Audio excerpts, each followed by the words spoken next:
when it's all said and done, what do you want to be remembered for or as by?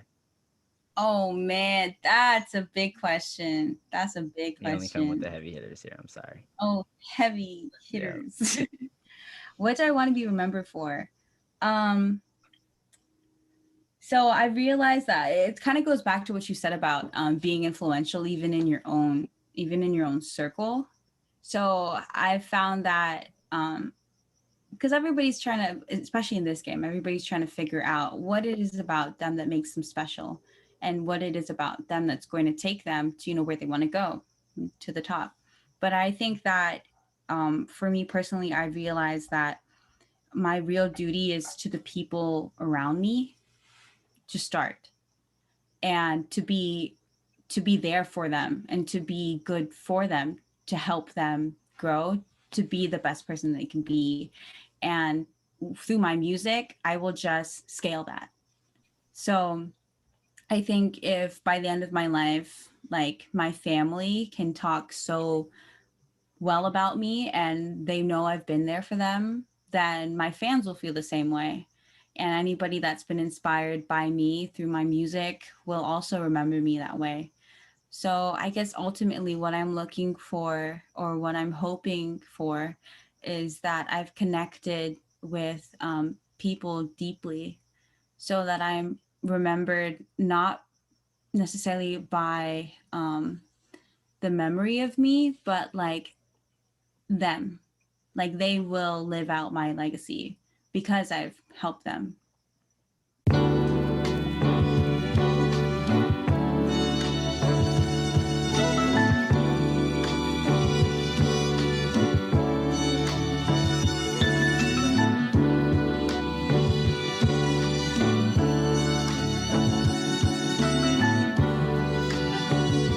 So welcome to episode 2 of Around Our Hype. I'm Ronnie Haynes again, and I'm here with Fatty. Fatty, go ahead and introduce yourself again. What's up, guys? My name is Fatty. I'm a producer. Do Around the Hype. It's just lit. Yes, and we said our favorite Pop-Tart flavors last time in our introduction. So the way we do our introduction here, CJ, is basically you do name, ethnicity, where you're from, what you like to do, your artistic form or your creative form, and then also last but certainly not least, your favorite Pop-Tart flavor. And this is where we get to the Pop-Tart section. So whenever you're ready. So I am originally from here, right here in California, Santa Clarita, and then back in 2009, I moved to the Philippines, and I was living there for the past 10 years. So right then there, I'm Filipino.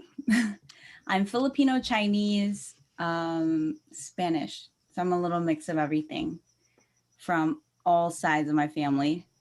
I'm a singer-songwriter, and yeah, that's my creative expression, I guess. Okay. And I am getting into music production. I produced my first single, co-produced my first single. Congratulations. Trying to work on that.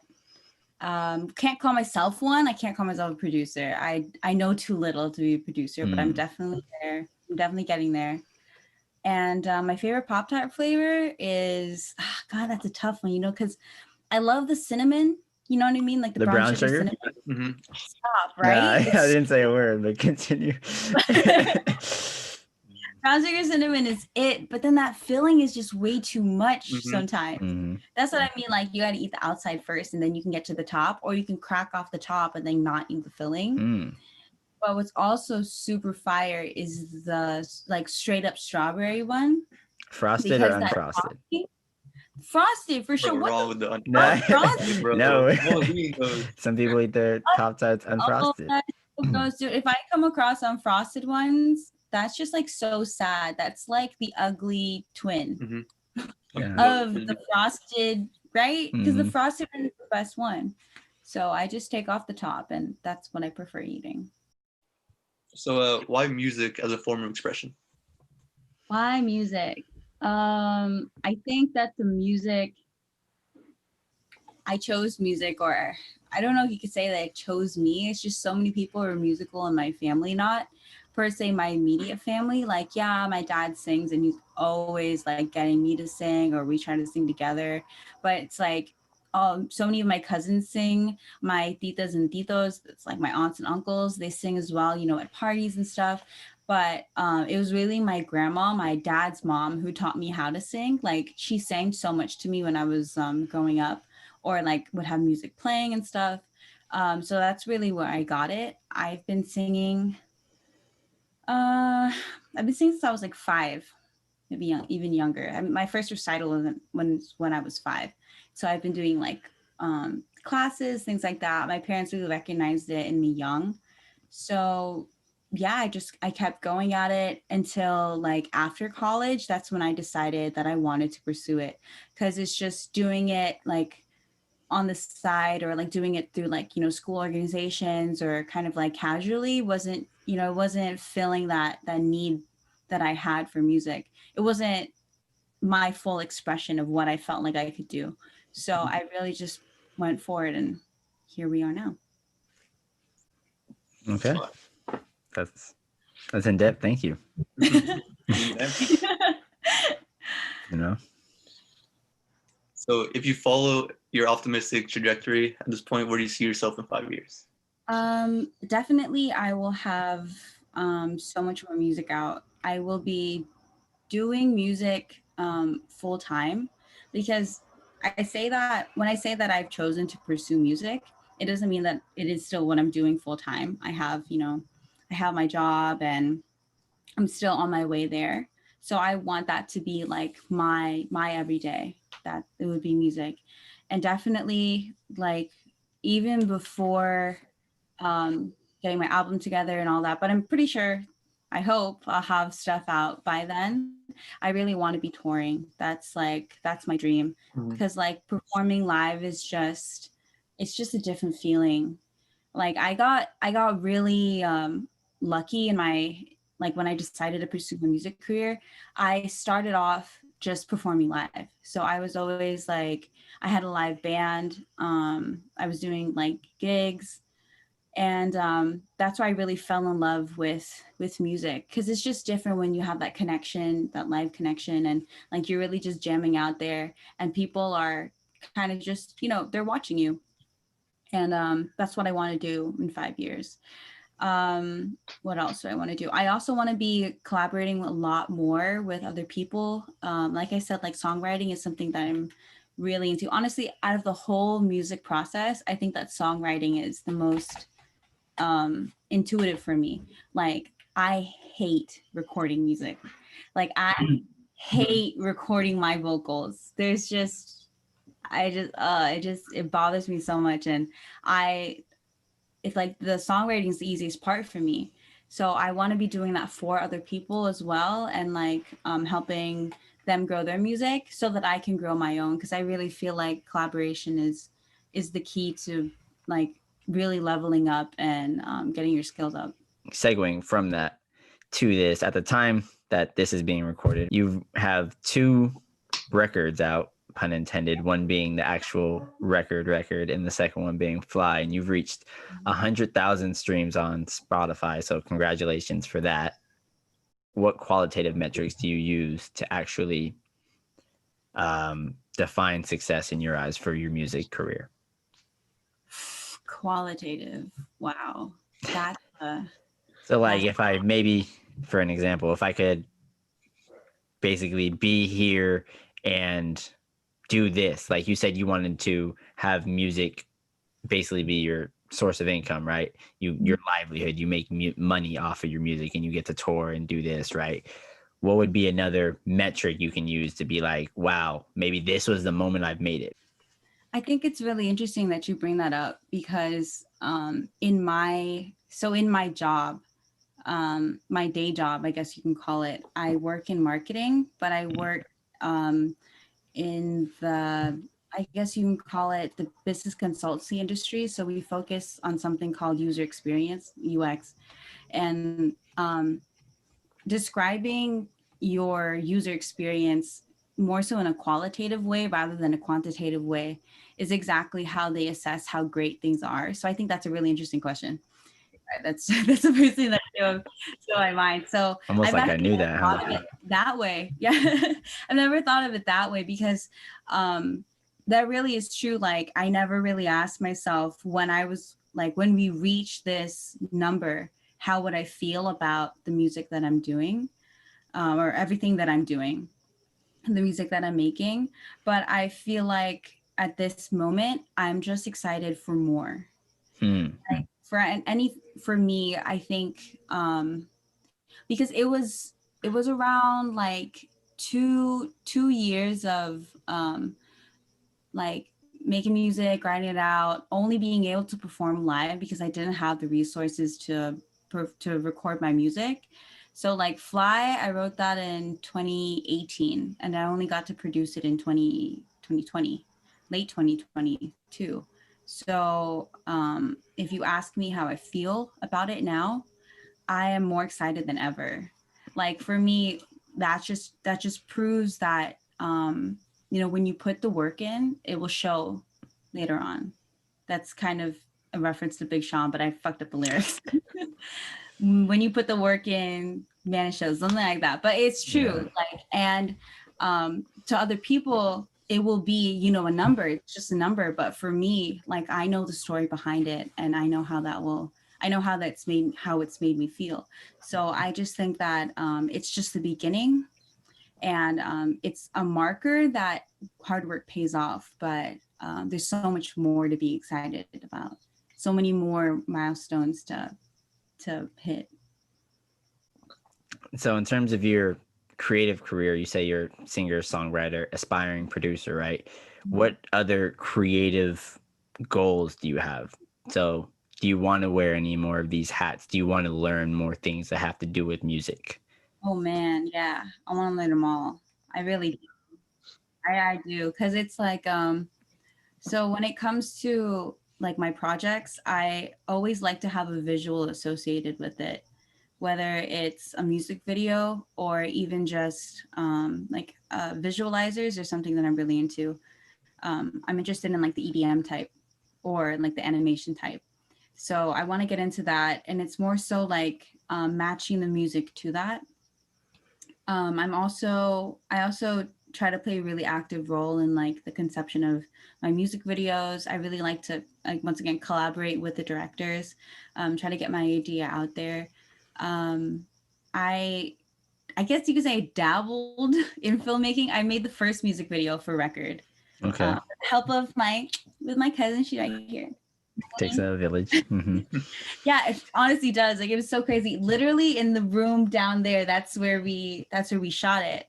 And we shot till like 3 a.m. and we used James's iPhone because we're like, what if we just like fuck a camera? Why don't we just do this on the iPhone? And they really like helped me put the vision together.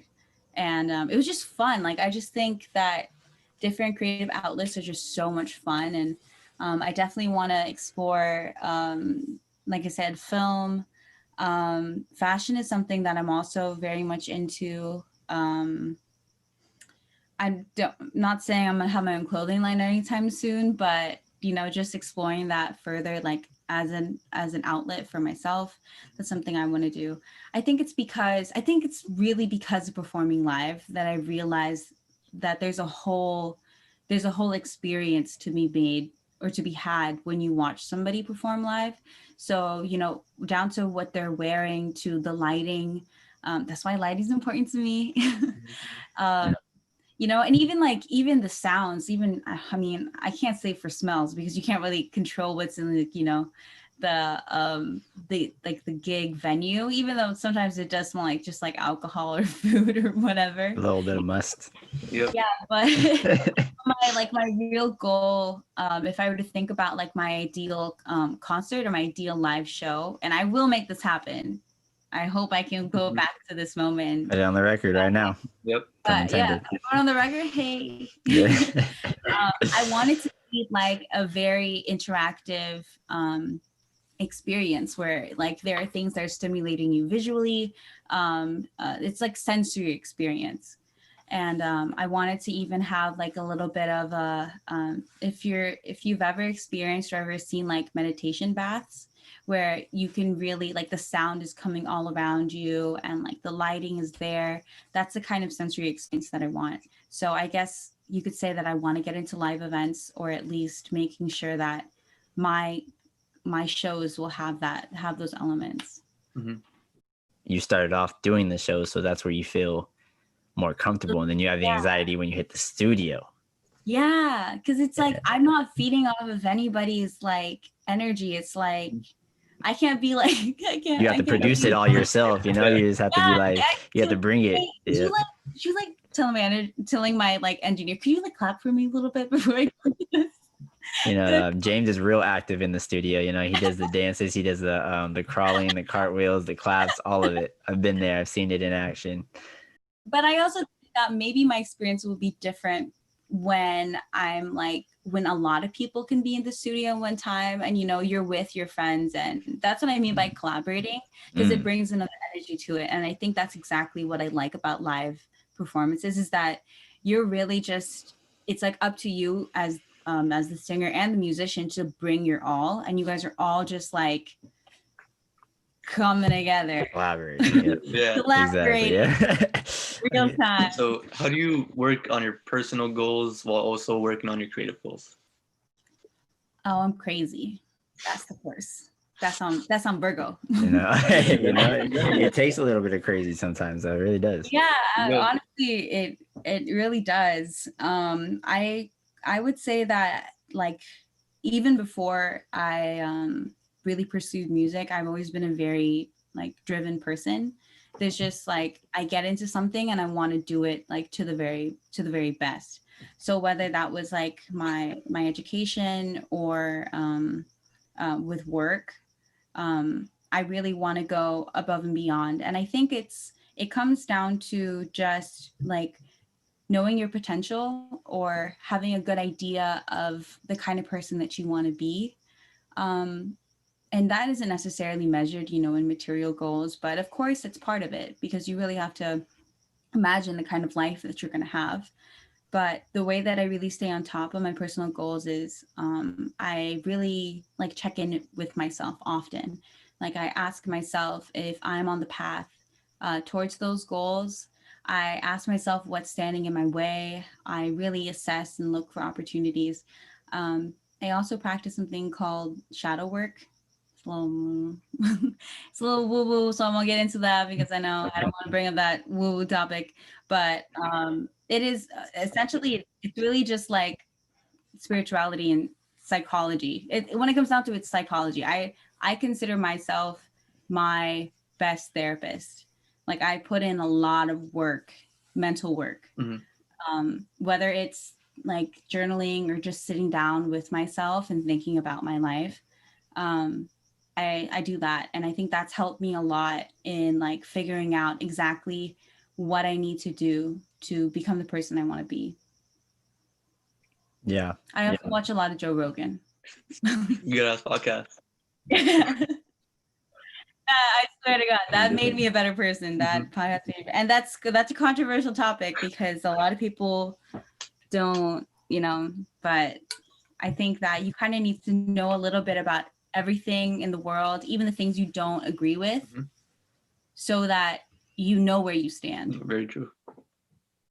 That's honestly, that's honestly very true. Like Fadi said, it's the psychology that comes down to it, and everybody's psychology is different. You mentioned that part of your mental well-being is your spiritual well-being, right?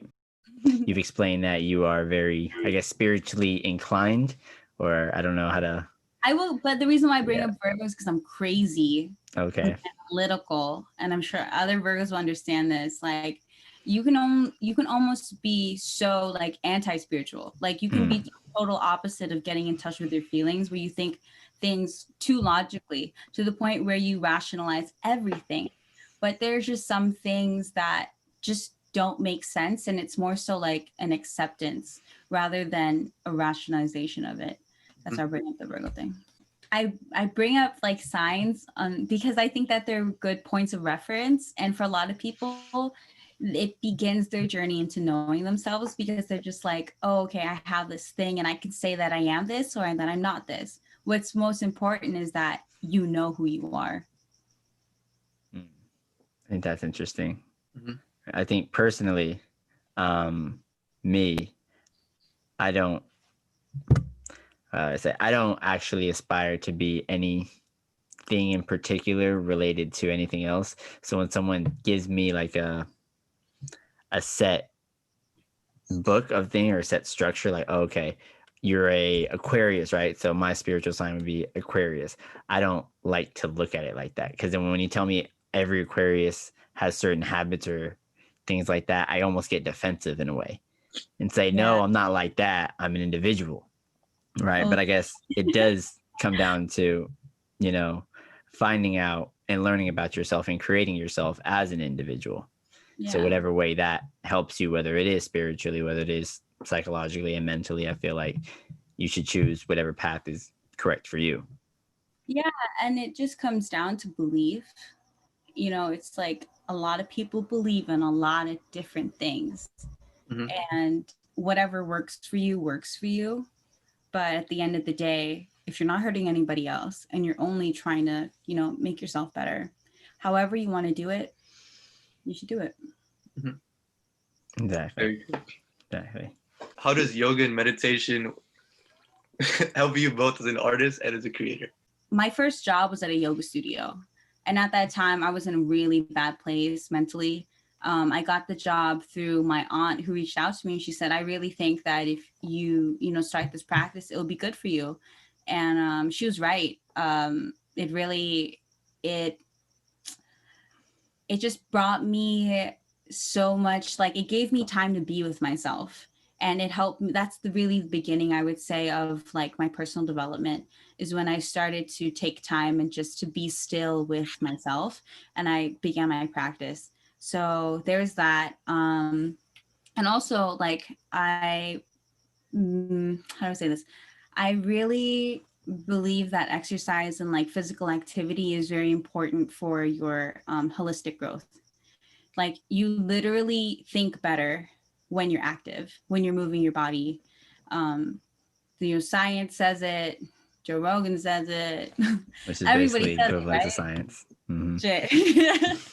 So, it's like that's part of it. But for me personally, like I was really into weightlifting for a few years and I had to stop because I found out that I had a reproductive disorder called endometriosis, and it really caused like bad back pain. I had like a lot of hormonal problems, and that kind of working out really exacerbated it. So I found that like yoga really helped my back. Like, whew, just simple stretching. Just stretch in the morning. Like if you guys don't want to do the whole yoga thing, just stretch your back out and it will change your life. Every morning. Especially when you're high. Oh my God, yoga high is like best. You might have just like convinced Fadi to start doing yoga. He's like, hi, yoga? I promise you. Yeah. Yoga's lit. It's lit. Yoga is lit. And like the best part about it is that it's all up to you. Like if you don't want to get into that pose or you don't want to go that like deep in your stretch, it's up to you. But of course you feel like you've leveled up when you get to different poses and things like that. But yeah, that was my way of staying active and like taking care of my body through that. Meditation, on the other hand, it's been hard. Meditation's hard. It's like it's fucking hard. Mm-hmm. Like people ever tell you, oh yeah, meditation is so easy, they're lying to you. I can't do that shit. Meditation is one of the hardest things to do, but it's also one of the most rewarding things. And anytime, like now when I don't feel like I have the focus to meditate, I know that means I should meditate more, but sometimes you have to do other things. You have to work, you have to get on with your day, and you can't, be fighting yourself trying to meditate, sitting down there. So what I do instead is I just check in with myself every morning. I just ask myself, like, how am I feeling today? What am I trying to do today? Where's my state of mind? And I try to accept how I'm feeling in that day. Like if I know, because just some days you wake up and you're just out of it. but that's part of the process. I just think that it's so necessary because a lot of the times we're trying to control things around us and trying to understand things around us when we're not really in touch with how we feel. And that's really the only thing that we can control is, how we feel, how we react to other things. And when we put more time and give more time to that, we find peace. I think that's 100% right, and I think that's a perfect segue into what I was just about to ask. Like, how does your outside environment, but also your culture, affect just living as an artist and living as a creator day to day? My culture, okay. I would say that being Filipino and like especially moving back to the Philippines and then coming back here has really given a depth to what I do, because I feel like I need to be the artist that I wanted to see when I was younger, and there were barely any Asian artists out there. And I think that representation is like, it's something that everybody talks about, right? But like, what really is representation? It's being able to see yourself, that that there's a place for you there, and that that you're like worthy of it. Because it's like when you feel like you don't fit in, or like that you're almost like an imposter in what you're trying to do, when you have no one to look up to, it's really hard. And I feel like that's kind of the duty that I have, also because I know that a lot of people, especially in this day and age, they want to become more in touch with their roots, especially living here in America. There's a lot of homogenization and Copycat cultures. Yeah, and racism. And it's like, how do you feel secure in your race and to be proud of who you are when you don't see people in like that you can aspire to be, or even to like to help you, to talk to you about it? And like, I would say that especially when it comes to like the topics that I talk about in my music, right now it's a lot about love, but in the beginning when I first started writing, it was a lot about the self. And I'm like coming to terms with like who I was as a person, aspiring for things, and family love. That's another thing. That's another theme that I want to talk about. I want to represent. Like in my music video for Fly, I really made it a point to have, even though Fly is a love song, it can also represent a lot of things. Like it can be to reach for your goals, to try out something new. And it was really important for me to have my family in the music video. Like all my cousins are there. Well, not all of them, most of them, the ones that were quarantining with us, so they could be in that video. The accessible cousins were the definitely in the ones video, at the time. Not playing favorites, so just play. Not playing favorites, the ones that were there, they're like they're literally here in this room, and one of them is James. But that's important to me because cousins and growing up with cousins, that's really something that, I mean, the Filipinos can relate to. I don't know if you guys can relate to, but it's like, it's real. It's a real kind of love. And it's a big part of like who I am as a person. Sorry. So do you feel the need to include current events into your music? Current events. Like politically, just everything going on in the world. I think it's hard. It's tricky when it comes to like saying that you're feeling like you're saying enough about it, or like incorporating it into your music. But I think that artists do have a responsibility to, like, especially those that really have a voice, or even if you don't, you do influence, your circle. But I don't think of it so much as because you're an artist. It's because you're a human being, and you do have, it's what you owe the people around you to stand up for them when you know that they're being trampled on, and when their rights are being taken away. And if you do have another platform to say that through, whether it's music and other kind of creative, then, you know, really do what you can. No, I 100% agree with that in terms of everyone has, even if you're not an artist or even if you're not creative in terms of anything that you do publicly, you know, you do have that inner circle that you were talking about, that people do look for you for however minuscule it might be, like for guidance or inspiration. So things that you say and things that you do, people are paying attention, even if you don't mean to be influential. Mm-hmm. You are influential. You know, that's just our responsibility as people who just live in this world, right? And I feel like there's a magnifying glass and like an amplification for artists, because now you're not only that person privately to your inner circle, whether it be your friends or like you, like your cousins or people around you, you're on that on a bigger scale too publicly. Yeah. So Yeah. you do have a responsibility, because people will really look to you with, you know, expecting something. But at the same time, I think that people hold celebrities, they hold them like they're not human. Mm-hmm. Like they don't like have their own thoughts, or it's like you don't need to blindly follow whatever that they're saying. Just realize that they could be conflicted as you are, or they could just like not be aware. And I don't think that it's like just because you're celebrity doesn't make you like a superhuman. Yeah. Don't believe in kings, believe in the kingdom. Period. How do you plan on giving back in the future from your musical gains, or the gains that come from your musical career?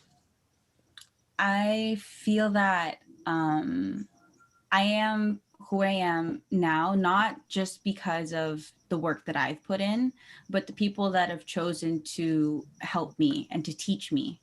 I'm really into having like musical teachers, like voice teachers. I've had, you know, directors, coaches that have really dedicated their lives to other people on the stage.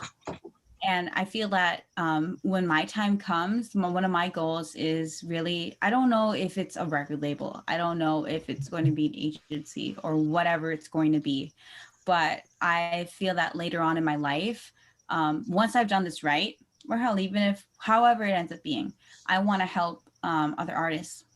And I want to help them grow and help them figure themselves out, because every artist is really so unique. And everybody brings something new to the table. Even if you do sound similar to this or to that, no one can really ever be you. And in this life, we're all just trying to look and trying to aspire for like the ultimate expression of ourselves.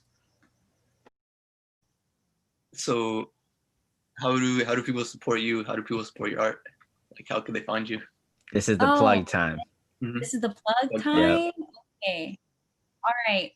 So you can listen to my music. You can look me up, Ceej Frankera, on Spotify, Apple Music. But do you know how you can really help me? You can save that. You can like that. But not just like that. You can add me to your playlist. But not just that. You add me to your playlist. You send me to your friends. They send it to their friends, and their friends send it to their friends. You see what I mean? That's really how to make it work, right? Okay, so that's on Spotify.